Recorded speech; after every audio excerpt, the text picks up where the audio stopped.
My name is Paul Sieber. I'm 53 years old. I'm originally from Pittsburgh, Pennsylvania. I've gone from a size 60 pants to a 32. I've gone from a 6X shirt to a medium. My shoes went down half a size, which you don't think about your feet being fat. And my hats got too big.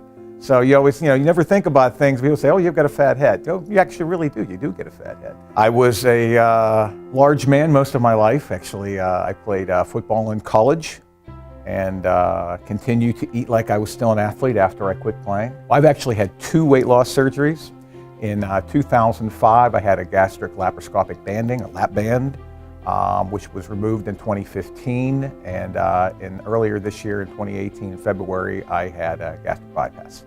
Well, I think the defining moment was I had a physical the summer before I had my surgery. And my doctor told me, you'd be lucky to make it into your early 40s. And I was 39.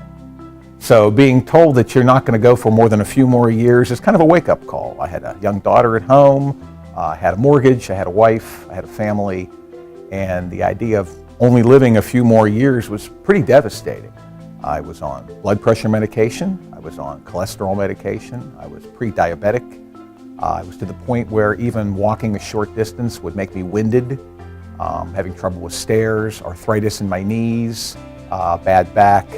All of those things just contributed to a real devastating effect on my physical activity and my lifestyle. Prior to that, I was always the big guy who was always moving. They would think, oh, for a big guy, he's really active. But in the few years before my surgery, that activity level had decreased. The weight became such an issue that I was no longer able to be physically active. Weight loss surgery is just one tool in the arsenal. You have to learn to change who you are. And all of those busy appointments and meeting with your support group, they're all so important to getting yourself set up in order to be able to be ready to have weight loss surgery, make the changes that you need in life. You need the emotional support. You need the psychological support. You need a dietitian to help teach you how to eat, what to eat, when to eat. You need an exercise person to tell you how to get your body used to this weight loss, how to maximize your fitness. These are all important aspects, as important as the surgery itself.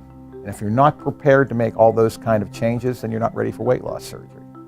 Once the surgery is done, you have to understand that it is a life change. It is a full lifestyle change. You cannot eat the way you did before. You cannot work the way you did before. You cannot physically be the way you did before. You have to be willing to make a full change in your life. And that's the best advice I could give to someone who's getting ready for weight loss surgery.